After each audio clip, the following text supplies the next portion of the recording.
All right, hello everybody. A new episode of Sooner Cast It Out, a special Christmas Monday edition. Since Christmas has fallen on a Wednesday, we'll probably do a Monday podcast for Christmas and New Year's. So I'm trying a little new system. I'm doing it on my laptop here. So if I'm pixelated, it might help our viewership on YouTube because my ugly butt's not as clear. Steve's, I guess, the looks of the podcast now. So God help us. That's all I can say. But Steve, so how are you, man? You ready for Doing Christmas? Doing good. Nice to be on a little bit of a break. Nice to have a little bit of time off. I know we've all got a million things to do, multiple holidays. That's part of being married with kids is you have multiple Christmases at multiple places and all that stuff. And hopefully all the Sooner fans were on the nice list, not the naughty list.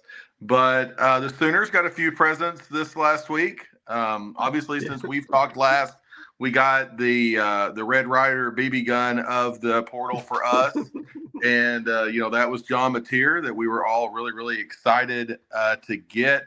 And I know we're a little bit late on that because, of course, we recorded last time with Ryan. And as soon as we pretty much hit end, John Mateer signed on the dotted line. So there is some joy. And I called that. So, I called that too. Oh no, so. we totally knew. We totally knew that was coming. But for anyone who maybe doesn't know, maybe my mom, who probably is the only person who just listens to this for all Sooner news. Yes, OU was the winner in the John Mateer sweepstakes, 44 total touchdowns this year. We certainly know the Sooners could use each and every single one of those. Thought there was some pretty cool stuff that went with that. Thought the One Oklahoma ad that went out on Twitter was a pretty neat thing with Mateer. If you didn't get a chance to listen to Arbuckle on the Family Business with the Sooner Scoop guys, take time to do that as soon as you're through listening, liking, and subscribing to us. Very excited about the Mateer Arbuckle duo going forward. Jeremy, what are your thoughts, just kind of big picture about the Mateer signing? Yeah, I thought it was pretty cool. I listened to him. He did a little car wash on the radio stations. He's on the Ref, and then he went on a franchise this morning with Eddie and them. And the guy is, everything you expected. He talks about Baker calling him and how he dissed his phone call because he didn't know the phone number, and then Baker left a message, called him right back. He has that Baker feel to him, just so his persona and the way he is, and it seems like all his teammates just rave about him and how great he is, and he's that piece that we needed. Is it going to count for more wins? I don't know. There's so many things out there. So many things got to fall in place. I'm really excited about the receivers we got to go along with him. I think they're just the pieces. One more thing on Mateer, Jeremy, that I wanted to mention that I think is very important for some of our viewing base. Mateer is just a better looking dude than Jackson Arnold. Not that really matters, Not that that's not the way I lean. Not that there's anything wrong with that, to quote Seinfeld. But this guy looks like a SEC quarterback. He's got championship hair. Showed a picture of him to my wife and daughter, who were never impressed with Jackson Arnold, from the mustache to just the general aura, as the kids say. Much better vibes, much better aura from Mateer. Looks like a headband guy. Anything that gets us closer to Baker Mayfield, we're all for. But go ahead, Jeremy. Back to yeah. My wife compares everybody to Gabe Kapler.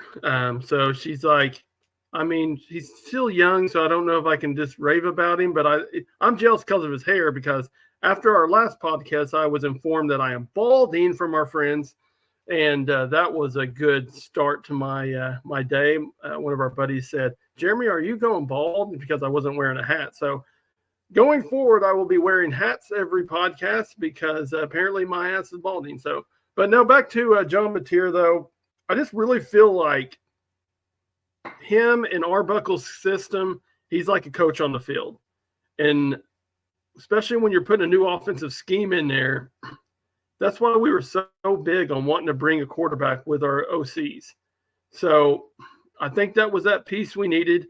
The crazy thing is that North Carolina apparently was the other bidder. Everybody thought it was Miami, but that's what you're going to run across with Belichick. I mean, the guy can bring in Tom Brady and Rob Gronkowski. Just imagine the day Mateer had of phone calls from Tom Brady and Baker Mayfield on the same day. From a cat who didn't have an FBS offer coming out of high school until Washington State came in late. So props to Mateer. That's a heck of a day. Yeah, and I'm sure his wallet is a lot heavier now. I mean, it sounds like we threw everything we had at him. I think we were definitely his only option, but I believe North Carolina coming in there. I mean, he's a kid, man. You bring in Tom Brady and Gronkowski and playing for Belichick. I mean, that's what worried me too whenever Deion went to the Colorado. It was like these guys see these coaches and they're like, these are legends. And when you can bring a legend in there, but Baker Mayfield, will there ever be another beloved? If Mateer didn't sign, I mean, the bedwetting and the cancelization of all Sooner activities, I mean, it would just be of epic proportions. I mean, I probably would have had to just turn my phone off, throw it out the window, and go back to a flip phone, because I'm just not sure that I could have done with it. So, again, thank you, One Oklahoma. Thank you, Arbuckle. Thank you, BV, for not doing that, because Jeremy and I, as our friend Darren calls us, are sunshine pumpers. And so we're pumping that as much as we possibly can. Kool-Aid drinkers, whatever you want to be. But thank God, because I would not have wanted to deal with the gloom and doom if we would not have made the Mateer thing happen. No, it'd have been ugly. I mean, our fan base is already losing their crap as it is, and that's what I'll get into. I was talking to Steve before we got on here about a friend of the program, Parker Thune, was talking on his podcast about how he made a mistake saying that Nigel Smith was going to transfer because he got it from one of his sources. Now, he wasn't wanting to post it because he wasn't 100% sure how accurate it was, so he held off. His OU Insider subscribers were like, tell us who it is, and he's like, I kind of succumbed to peer pressure, let it out there. It's my fault. I'll take the L on it. So, I mean, he took blame for it. People are still killing him. They're like, oh, so he's using our fan base as the reason for him releasing it. And I do feel bad for those guys. I mean, I think you're in a no-win situation when it comes to all this, especially this portal stuff, because you could be 100% that they're coming here and somebody drop a bag on them and they're like, well, crap. As a dad, I'd be like, go to get the money, because there's just so much stuff out there, so much tampering going on in college football. Portal is out of hand. I'm not going to be the old man pumping my fist at everything. But that said, it is a tough job, just like also friend of the program, Matt Blackwell, has been getting crap because he's released some stuff and everybody's attacking each other. Our fan base are attacking these guys that are trying to give them information. But I just don't feel like you can't win right now, because it's either so they're going to make sure they tell you your L's. They're damn sure not going to tell you your wins. So that's just kind of my little rant about that, our fan base right now in that situation. Well, speaking of rants and L's, y'all probably remember a few weeks ago when I went on my data-driven Jackson Arnold rant. I do have a little bit of a transfer portal data-driven rant. And so just bear with me just a moment here as we go through some of our players that we have lost and what we lost in them. Jaquez Pettaway went to East Carolina and took 16 career receptions with him. Jackson Arnold went to Auburn. Y'all know my take. I'm not going to go through that with you. Nick Anderson, love you till the day I die for the Texas game. I was there. Great thing. 10 touchdowns. That was awesome. But, he's been here a while. He has 38 career receptions. Caleb Hicks, 5 carries and 25 yards. Goes over to Stillwater.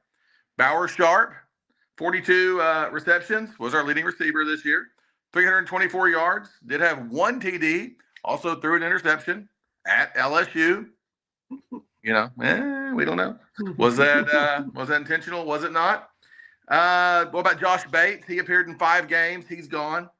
Garen Hatchett, 1 game. He's gone. Kenai Walker, maybe we'll never survive those 33 tackles or all the times he got burnt. Makari Vickers played in a grand total of 12 games in his career. What about the 27 catches we got from J.J. Hester in 4 years? Or, the biggest one on paper is Jalil Farouk, who did have a good year 2 years ago. I mean, Jake Taylor disease. Wish we'd have had him 5 years ago. Well, we did. Not 10 years ago then. Wish we had him last year. We did. Well, how about 2 years ago then? Deshaun McCullough, who I sincerely think was probably our biggest loss. 95 career tackles, 5 sacks, couldn't cover anybody. Andrel Anthony was great until he got hurt, never came back. 27 receptions in his 2 years here. Brennan Thompson, 26 receptions. Now, according to different podcasts, he was always open. I never really saw it, but anyway, he takes 26 receptions with him. And here's all the people who've left who never either played a snap or had a meaningful snap. Emeka Megwa, Chapman McCown, Jaden Rowe, Ty Kubasek, Devon Sears, Evan McClure, Eric McCarty, Brendan Zerberg, Phil Picotti, Eugene Brooks, Ashton Sanders. How will we ever survive? We should just cancel the season now. It's over. What will we do? But we did bring in 2 players from Kennesaw State, which was the worst team in FBS. If you bought the college football game, this is the hardest rebuild that there was. We got Carson Kent, tight end from Kennesaw State, 18 catches. Oh, he must suck, but well, we got him, so we got a tight end. Joe John wasn't completely asleep. We got Jacob Ulrich. If you're going to get a player from the suckiest team, get the punter, because he had lots of work. 48 yards per punt. We got an offensive lineman from Stanford, Luke. I'm going to butcher his last name, so I won't say it. He started 15 starts. We got Derek Simmons from Western Carolina. He's got 18 starts. And we got receivers. We got Keontez Lewis from Southern Illinois, who had 49 catches, 5 TDs. We got Isaiah Satanga from Arkansas, 54 catches. That was more than Brendan Thompson, but he sucks. So because we got him, he must suck. Giovanni Gibson, who is built like a Greek god, 70 catches, 1,200 yards, 9 TDs. We couldn't use those at all. Plus, we got some cat, I don't know, maybe you've heard of him, John Mateer. So I don't give a rat's crap if we're ranked 65th by On3 in the transfer portal ratings. The transfer portal hasn't ended yet. Let's wait. Let's see what the spring portal has to say. Let's see what the playoff teams have to say. And also understand, we have had really good recruiting classes, freshman recruiting classes, since Brent Venables has been here. We want those guys to do better. Devon Mitchell should be the number 1 tight end in the country coming into college next year. He reclassified, just like Jeremiah Fears. Now, it worked out better for Jeremiah Fears, but Devon Mitchell reclassified. So he got a year with our staff before hopefully he's ready to play next year. So those bedwetters about the portal, put on some Depends for Christmas. It's going to be okay. Rant over. Back to you, Jared. Well, yes, I am 100% with you, because I have down for our next little thing is about portal and OU crazies. And what I mean by OU crazies is what's funny is some of the big OU people I follow on Twitter are even complaining about it. They're just like, is there any way to make anybody happy right now? Because, oh my God, we can't pick up a tight end. Now we picked up a tight end from Kennesaw State. Like, we picked up like you said, it's the worst offense in FBS. So it's really hard to get a visual or see what he can do stat-wise because you don't have anybody throwing the football. So, I mean, listen, we complain about Bauer Sharp, but all in all, if you had an offense, if Bauer Sharp stuck around with Mateer, who's to say Bauer Sharp don't look like Gronkowski out there? But or it Travis can't Kelce? be that LSU was awesome getting Bauer Sharp, but we're terrible for getting Carson Kent. I mean, who knows? I agree. Carson Kent is right where Bauer Sharp was last year, okay? It's a guy who we don't know a whole lot about. He fits the measurables. Listening to Gabe and Teddy, Gabe says, for one, he could tell he thought he could really block, which, Gabe knows more about blocking than you and I do. So, certainly think that's That's a positive. But I mean, it's the same thing. You can't think LSU is kicking ASS, getting Carson Kent. I mean, getting Bauer Sharp and Nick Anderson, but then also be mad because we got Carson Kent. And I mean, here's the deal, guys. Tatango was a lot better receiver than Nick Anderson last year. Because you know what the most important ability is? Availability. Okay? If you don't play, you're not producing anything. 100%. And we are getting away from the fact that we didn't have receivers, so everybody had to take a pay cut. Okay? And they're like, when's OU going to spend the money? When's OU going to spend the money? I don't know. I guess we're not spending money this year. Blah, blah, blah.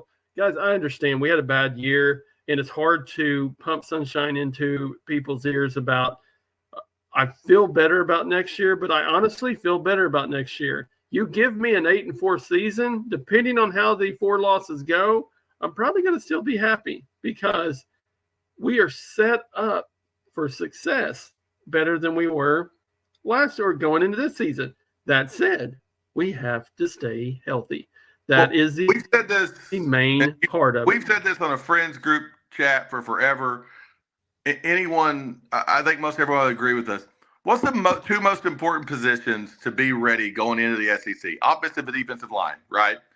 And if you would have asked us last year at this time, or maybe not this time, but let's say, post bowl, before spring, what are we most concerned about? Well, we're losing 5 starters on the offensive line. We're not doing that this year. We didn't lose. Yep. We're not losing starters on the offensive line. And then we're adding guys who have started here. I mean, if Palinko, or however you say his name, Plinko, Price is Right fans out there, or Derek Simmons, maybe those cats can come in and play right tackle. Maybe it's Sexton coming back in and playing right tackle. I don't know. Maybe there's somebody else who's out there playing right tackle. But these guys, this is why it was so important making the bowl game. We got better on the offensive line. We got, 20 more practices to get to this bowl game with the offensive line. And I'm going to be disappointed if we don't play well on the offensive line against Navy. We're going to be bigger than Navy is. Navy's going to have a tough defensive line. They're going to stun at us. They're going to do different things. But our offensive line is going to get another shot to get better. But we're better up front, both sides of the ball, than we were last year at this time. And as we've said, I mean, I think Fasusi and Foje can be the Stone and Jackson for our offensive line the way they were for our defensive line last year. There's no reason they can't be. No, I agree. No, and that's Michael Hawkins is probably going to get the best offensive line all season in the bowl game. Definitely the one he played for. Right. Yeah, because you've got the young guys that are getting thrown out there. I really honestly do. Do they want to win? Yeah, they want to win. I don't think it's as important for them to get the win as it is to get guys out there, young guys, and get them some experience. It's really like it was last year against Arizona. It's like you got Jackson out there. He slung the ball around. Did he turn the ball over like crazy? Yeah, and that should have been a sign. but that said, it is, I'm going to zag a little bit here, and I do think it's really important to win for a couple of reasons. I don't want to hear the narrative Brent Venables has had losing seasons in 2 of his first 3 seasons. I don't want to hear that all year.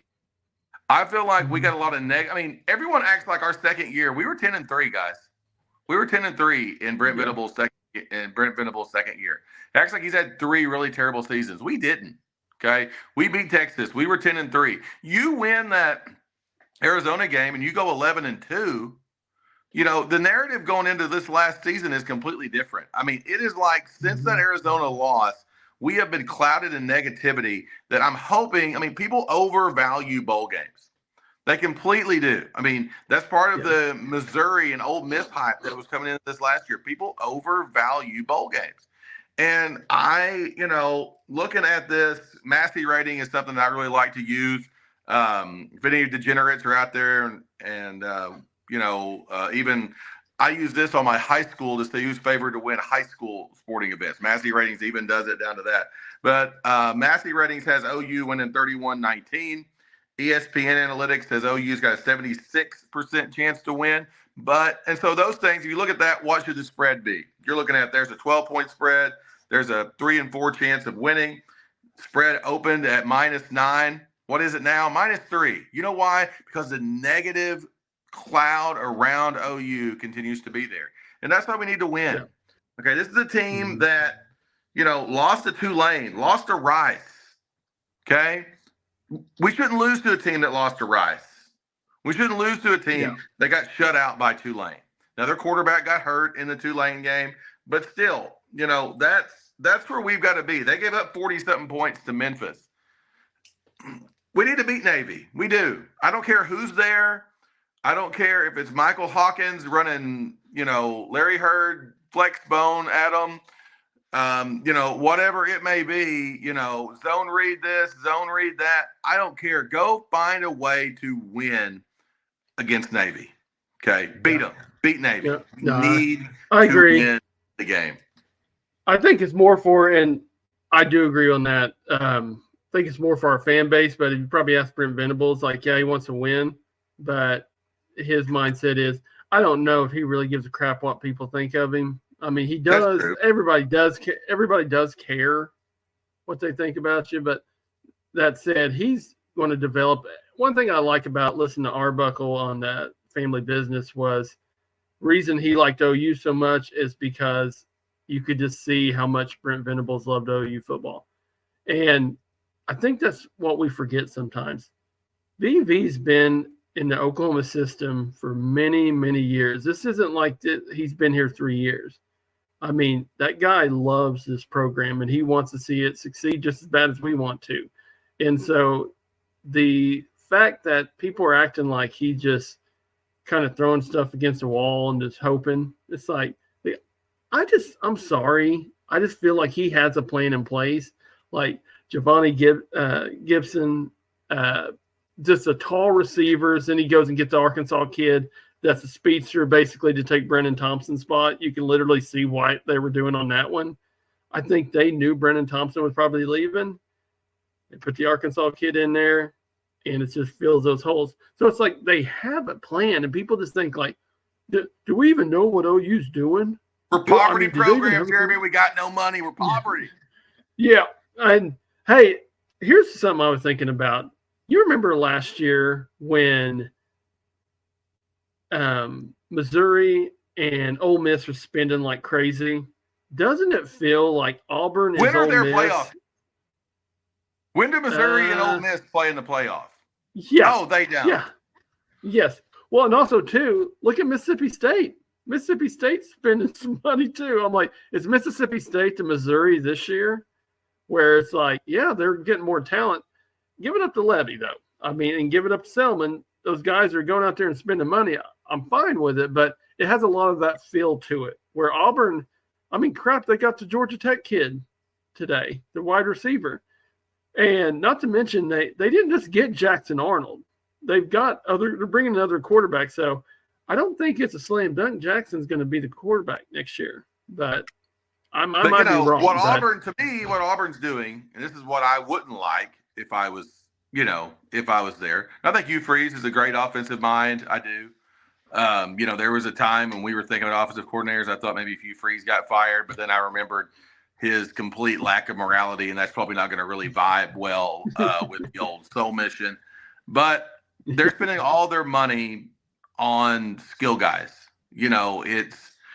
And it's one of those things of if you don't want to spend the money up front, I mean, you're not going to be very good.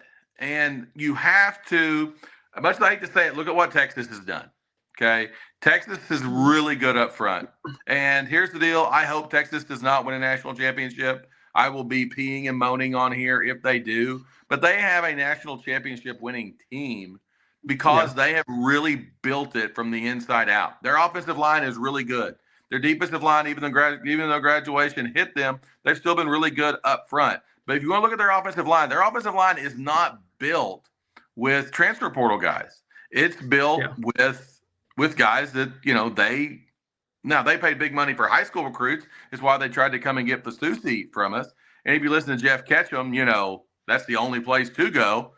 But if you listen to Jeff Ketchum, please don't, okay? Because that's a waste of your time. But go run your car into Oncoming Bridge. if you're going to spend money, which we have to do, you have to spend it the right way. Every football team is just like a family, just like a business. There's a budget. And if we've got $20 million allocated to our football program for our roster, I don't know if it's 20 million, but let's say whatever, let's say it's 20 million. We have to allocate that to returning players, to transfer portal players, for incoming freshmen. And I mean, there's a right mix to do that. Now, there's going to be outliers like Texas Tech. My brother-in-law is a Texas Tech alum. Been texting with him about, all the big money that they've spent in the portal. And they've got some big money boosters. I think we were kind of all watching Landman a little bit, so we understand where booster money may come from West Texas. That being said, maybe that works out for them. And I think there's a chance Texas Tech could spend its way to being the best team in the Big 12. But in the SEC, we're all spending big money.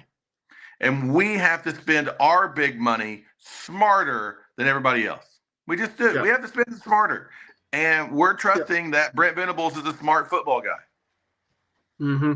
And really, that's the whole deal about it is we are putting pieces in there for our new offense. Like people, all they see is names and all they see is schools when you look at portal. You think these guys don't know players? You think these guys don't watch film on these kids? And so, maybe us as fans need to just back off and just. But Jeremy, the PFF score on the offensive lineman from Stanford was bad, so he must suck because we know a lot more about offensive line play than Bill Bedenbaugh does. Because by God, he signed Spencer Brown, and Spencer Brown says. Well, hell, if you look at it, hopefully all these young guys that were coming up and getting a little bit of action this year, hopefully they're the core of our offensive line. And these guys from the portal are depth, are just extra guys that gives us a little more cushion on the offensive line. So, you just have to look at it as they feel good with what they got on the young guys. So don't, we might be bringing some starters in from the portal, but that said, they feel good about the kids they got in there right now. So, well, Jeremy, we're talking about being smarter and doing things the right way. Something I think OU is underutilized. Awesome that Baker Mayfield made the call to close that deal.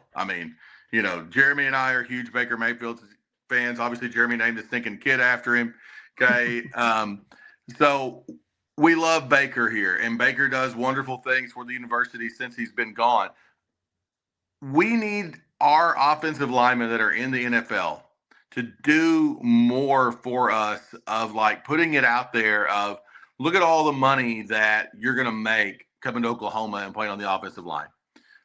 Look at, first round picks. Look at all the people in the NFL. When we do the Sooners NFL before the game, how many offensive linemen are up there? And we've got to do a better job, I think, of showcasing that because in the end, it's a financial decision. And, like Dominic Williams, there's some talk of whether he's going to come back or if he's going to stay. And I really think it's kind of coming down to, I think he's doing the math of, okay, if I go to the NFL draft now, I'm a second, third day, probably a third day guy. So that's this much money. Maybe I make it in the league 2 or 3 years. That's X amount of dollars. Or am I better off making whatever OU is willing to pay me in the NIL game? Or am I better off going back out there because defensive line, like we talked about offensive line, is a commodity that there's not enough bodies for. And can I make more in college than I did later? Look, that's what Dylan Gabriel did. It's been a great decision for him. But that's the kind of math that goes on that I don't think the average fan wants to think about. They just think, well, God, yes, I need to keep Dominic Williams paying. Yeah. Yeah. And also too, that's another reason, you got to pay Dominic Williams. You got to pay R. Mason Thomas, those are two guys. I honestly think they're both coming back. I just have a feeling that they're going that way is a good sign whenever Dominic Williams is on the depth chart for the bowl game. I just feel like they both have unfinished business. And if you're just you put Truth Serum in Danny's drinks, he probably says, I don't want to finish my OU career off like this. But that said, it is what it is. So there's just money to be spent. There's not only money to be spent in the portal, there's also money to be spent on guys that we're trying to bring back. Hey, it is a Deion business, Burks. guys. Deion Burks. And not to mention, do you think that Alabama's not reaching out about Eli Bowen? They saw what he did against Ryan Williams. I mean, Right. There's people like asking the Bowen twins. They're asking other guys from defense. I mean, hell, Kip Lewis. Think people haven't tampered with him? It happens. That's college football now. You are recruiting new kids out of high school, but you're also recruiting the kids that you got because there are always people throwing money at them, and they're college kids. You think they're getting thrown more money than they've ever seen in their life.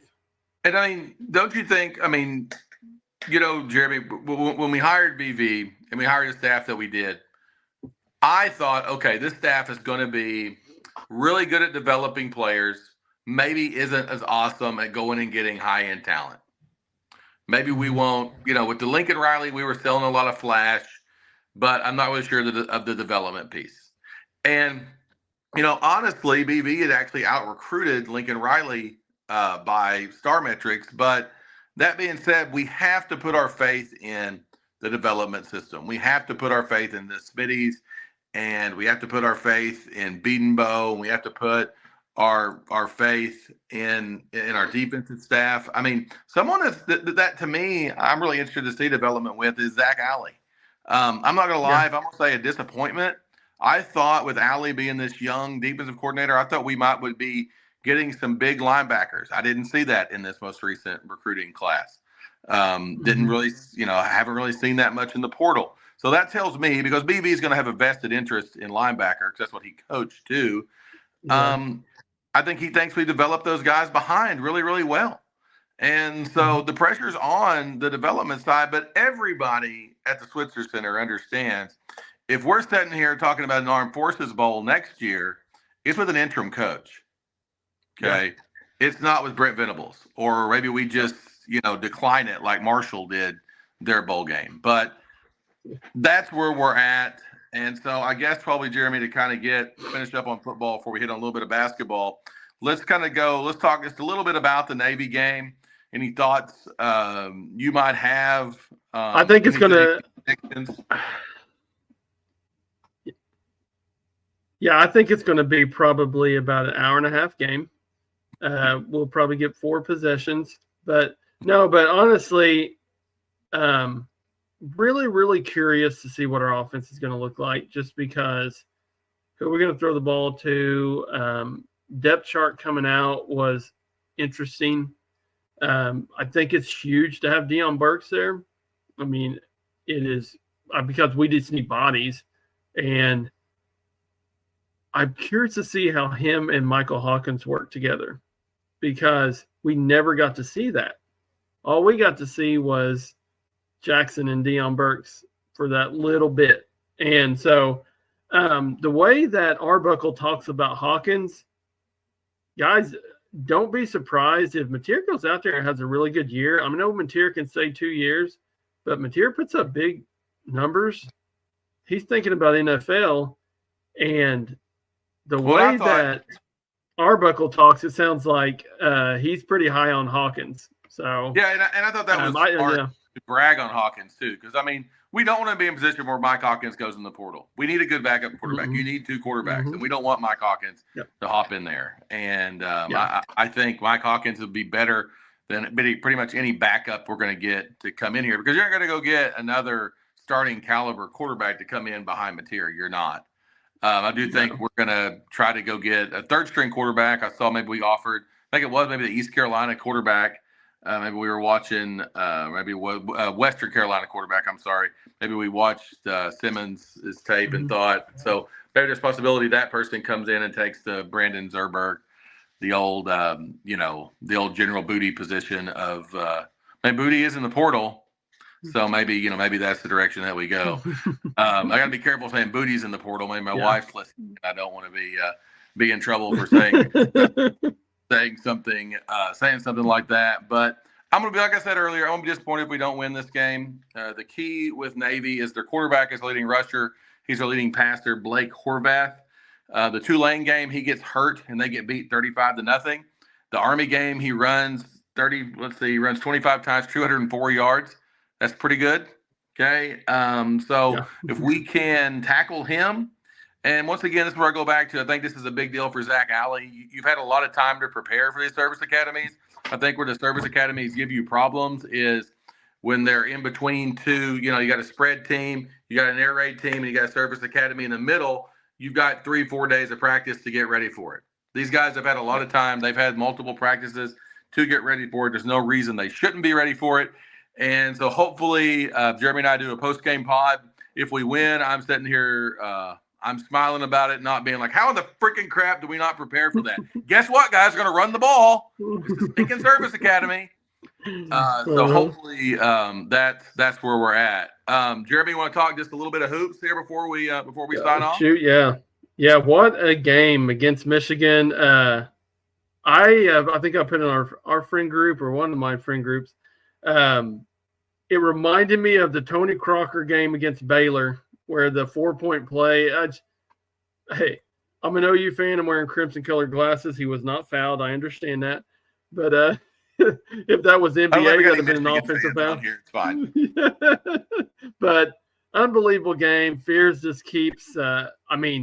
Sunday or yesterday, he had a quiet. I think 19, I believe, what he ended up scoring, and it didn't look like he did anything.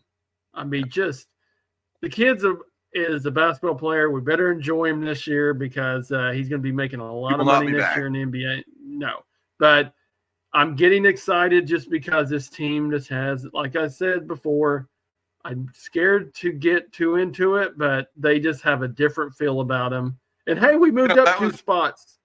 So yeah, that Michigan win was just huge.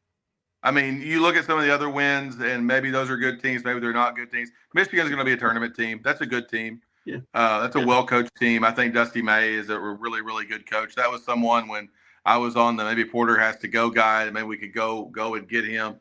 Like him a lot. Took a lot of the Florida Atlantic guys with him. And I think that's a really, really good team. I think they were stupid. Thank God they didn't run the big high-low again there at the end. But they didn't, and we found a way to win. Gritty win there. Duke Miles was awesome. What was that, Sunday? I guess it was. Mm-hmm. And so those guards are good. Duke Miles is good. Kobe Elvis is good.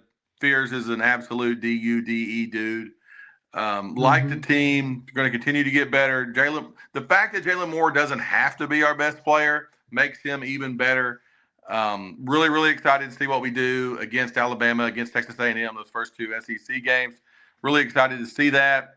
One of the announcers in the Michigan game was talking about this team as what are your 2 teams that don't have to worry about getting in the tournament? These are just those of getting you up a line or 2 in seeding. And I was like, bull freaking crap. We are worried about getting in the tournament. Because we're always worried about the tournament. I mean, I watched this stinking movie last year. Now, I like to watch It's a Wonderful Life about 75 times every year before Christmas, and National Lampoon's Christmas Vacation 150 times before Christmas. But I have seen this movie, and unlike the Bailey, savings and loan, OU basketball has not been making it, okay? Yeah. It has not. So we wanted to make it. We want it to be there. And so we're really excited. I'm ready to get in SEC play here in a couple of weeks. Well, and the good thing about it is, I think the most encouraging thing is like Duke Miles yesterday goes off. He's looking like freaking Steph Curry shooting the threes. And there's just different guys every game stepping up. Fears is going to get his. Jalen Moore's played. He's kind of been up and down, but that said, Jalen Moore's getting his points, and he's doing what he needs to do for this team. He is the true leader of OU basketball, and you can watch him out there that it runs through him. Like, their attitude and their persona is dictated by how Jalen Moore is, and Jalen Moore's a leader. I mean, for him to come back this season after all the crap and him seeing all his buddies leaving from last year, and him to stick around that's probably, other than Fears, yeah, that's big. But Jalen Moore coming back. No, I mean, Jalen Moore and Aaron Wiggins plays basketball for, those Thunder fans out there. So yeah, there's a absolutely Jalen Moore saved Oklahoma basketball. So we're very happy. Absolutely. Very happy for him. Yeah, and you look at it too, big against Michigan, because that is a horrible, horrible matchup for us. Yeah. I mean, when you have 7-footers thrown out there, what's our main weakness is our post game. And so whenever we got a team that's their game is post play, it's hard for us to win. But just finding ways to win, that's what great teams do. I thought Porter did a good job going zone, trying to neutralize that to some degree too. I thought Porter did a really good job. I agree. Amazing, you give a good coach good talent. He actually knows what he's doing. So we were really Porter didn't forget how to coach. And I think that's we forget. Hell, I'm not. Great philosopher Dick Goss says it's hard to make chicken salad out of chicken. We gave him some real chicken, and he's making chicken salad. Well, I mean, I'm excited. I'm ready for SEC play because I really feel like I said, great teams and special seasons happen if you win all your home games and split your road games. Guys, I understand what the SEC looks like. I mean, that's asking for a lot, but we have a winning record in the SEC. We should have a nice seeding. I believe. I mean, especially Sweet going 16, undefeated. baby. Here we come. Sweet 16. You heard it here first. Big holiday plans, Jeremy, before we sign off. Anything exciting in the Downing household? I am at home. Baker is getting a PS5, so I'll say it very quietly. Just he's getting so. When I say Baker is, I also say Daddy is also getting a PS5. So. Yes. Yeah. 3 years, and we finally asked for it. OU football will be much improved on college football 2K, whatever that is, next year. I'm taking Kenshaw State to the national title. Yeah, EA football is definitely looking better. So, Merry Christmas out there, Sooner fans. Hopefully, we'll see you with a happy post-game pod. But if we lose, it'll probably be till next Monday because I'll need that much time to not be ticked off to come back on there. So, Merry Christmas, everybody. Boomer. American Boomer Sooner.